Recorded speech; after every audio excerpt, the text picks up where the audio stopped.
I passed the Japanese driving license exam. But that's not the story.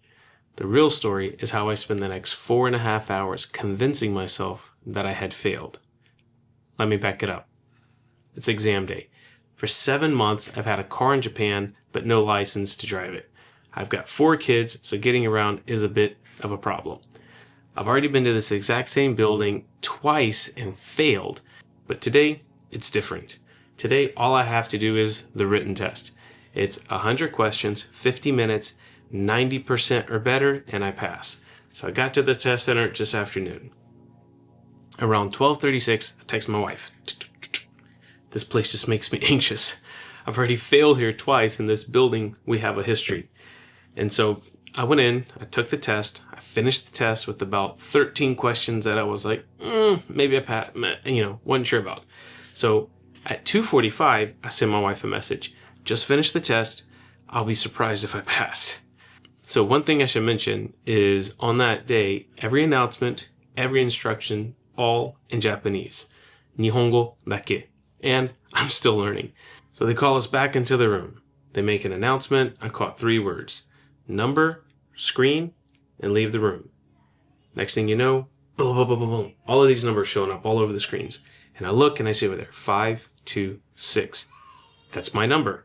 And so I look around. Some people look happy. Some people look sad when I leave the room. And as I left the room, I noticed the group that I'm with, nobody's celebrating. And then the instructor said something about rescheduling. And so I text my wife. It's 3:14. I don't think I passed. So they started handing back exam papers for the people that need to be rescheduled. And they start calling out your numbers. 490, 520, 523, 525, 528, 530. And then my number got skipped. I waited until they finished the whole process. I walked up and I said, "Excuse me, I didn't get a paper." He looked at me and he said, "Please go back to the room." 3:32. I have no idea what's going on. Tell my wife. So I go back in the room. I sit down. I asked the guy behind me. I said, "Hey, if you saw your number on the screen, does that mean that you passed?" And he said, "Yes." So I had left the room because I thought I had failed. And so I start getting excited. It's 4:05. I text my wife. "I think I passed." And then they start calling names for everybody to go take their pictures. Everyone's name gets called except for mine.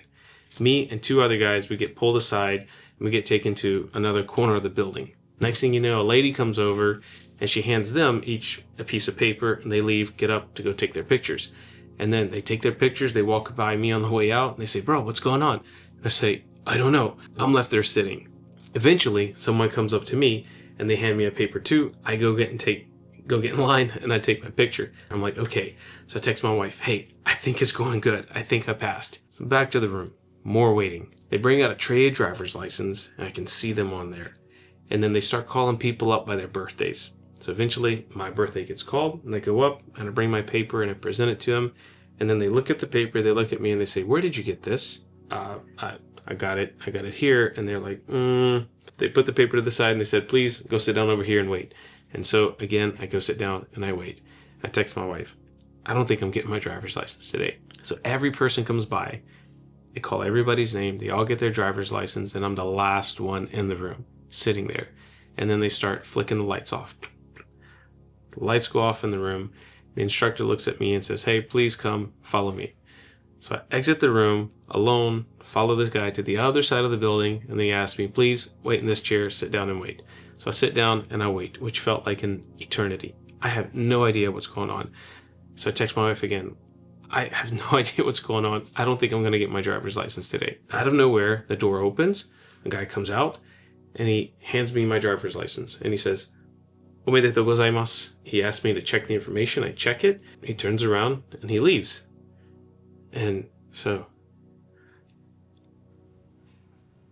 is this okay? Is this like, am I okay? And so I get it. And I start walking and I go and I take a celebratory selfie. Like, I send the picture to my wife that I got my license. And at this point, I'm like making sure nobody else is going to come and take it from me. So I walk out of the building and the thing was, I passed. Yes, this is the moment I've been waiting for.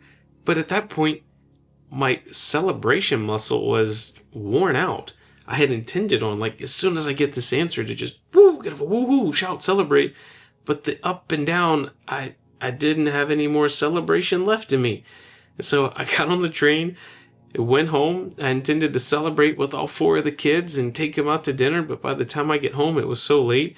They were all ready for bed. And that was the end. I got my driver's license. Looking back, now I think I know what happened. When they announced the results, they probably said, if your number is on the screen, you passed. If your number is not on the screen, please leave the room. I caught number, screen, leave the room, so I left. I'm thankful that it actually ended up panning out the way it did, because at the time, it was one of the most confusing afternoons that I ever had, and it was at the culmination of a lot of emotion. But if I had understood every announcement perfectly, I would have walked in the room, taken the test, got my license, and gone home, and there would have been no story. I think that's true about a lot of awkward moments that we end up having in life when we're learning something new. They're frustrating while you're living them, but years later they become stories that you can laugh about the most.